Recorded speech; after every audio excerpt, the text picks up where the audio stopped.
젊고 건강한 삶을 연구하는 안재현 한의사입니다. 나이 들수록 근육을 잘 유지해야 돼요. 왜냐하면 골격근이 적으면 당뇨 같은 대사증후군의 위험, 골절 위험, 사망률까지 증가하기 때문입니다. 근육량이 낮으면 대사증후군이 증가하나요? 네, 맞습니다. 서울 삼성병원에서 7년간 진행한 추적 관찰 연구가 있었어요. 근육량에 따라서 그룹을 3개로 나눠서 살펴보았습니다. 골격근량이 가장 높은 군이 골격근량이 가장 낮은 군이랑 비교했을 때 가장 높은 군이 대사증후군 위험이 유의미하게 낮았고 대사증후군 발생 위험도 39%나 낮았어요. 왜냐하면 골격근이 하는 일은 식후 혈당의 80%를 처리하기 때문이에요. 근육량이 많을수록 식후 혈당을 처리하는 능력이 높다는 뜻이에요. 그리고 1년 동안 골격근량을 1% 넘게 증가시키면 대사증후군 위험률이 약 30% 감소합니다. 예를 들어서 근육량이 20kg인 사람이 있어요. 그 사람이 근육을 1%, 200g만 증가시켜도 대사증후군 위험이 30%나 감소한다는 뜻이에요. 근육 200g이면 운동으로 늘려볼만 하거든요. 200g을 늘렸을 때 대사증후군 위험이 30%나 감소한다? 이러면 꼭 늘리셔야 됩니다.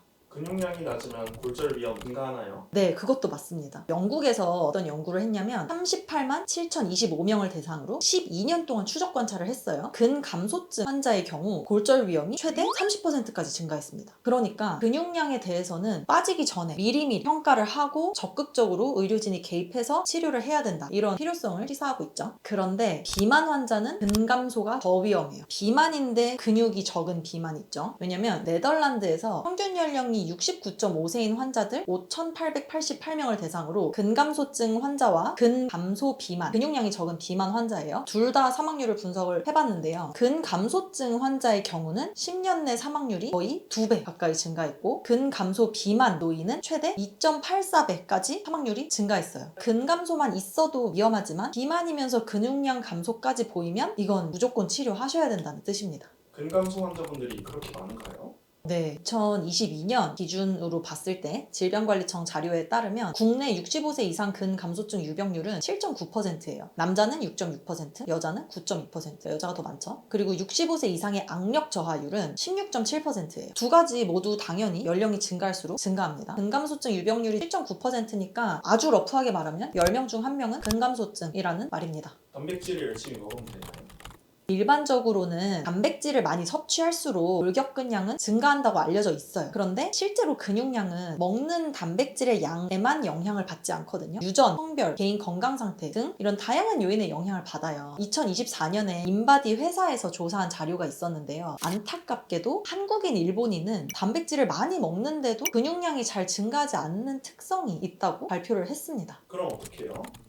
지금까지 무거운 얘기만 드려서 죄송합니다. 지금부터는 제가 할 수 있는 영역에 대해서 말씀드릴게요. 녹용 추출물이 노화로 인한 근육 위축을 줄이고 근육 생성에 도움이 된다는 걸 실험적으로 검증한 연구를 소개할 거예요. 이건 세포 실험이에요. 그래서 근육 세포를 배양해서 녹용 추출물을 넣어 주었더니 근육의 크기, 길이나 두께 이런 게 더 커지고 근육을 만드는 유전자의 발현이 유의미하게 증가했고 특히 그 유전자 중에 MYF5라는 유전자가 있어요. 이 유전자는 녹용 추출물의 농도가 증가할수록 그 발현이 더 크게 증가했습니다. 그리고 근육이 줄어드는 상황에서도 녹용은 긍정적인 영향을 보였습니다. 인위적으로 근육을 분해시키는 실험 조건에서 녹용을 함께 넣었더니 근육 분해 유전자의 활동은 줄어들고 근육을 생성하는 유전자는 증가했어요. 녹용은 보약이다 이렇게 생각하시잖아요. 근데 이제 녹용은 단순한 보약이 아니라 실제로 노화로 인한 근육 약화를 막고 근육 회복에 도움이 된다 이런 연구라고 할 수 있습니다. 그럼 녹용을 어떻게 먹으면 되나요?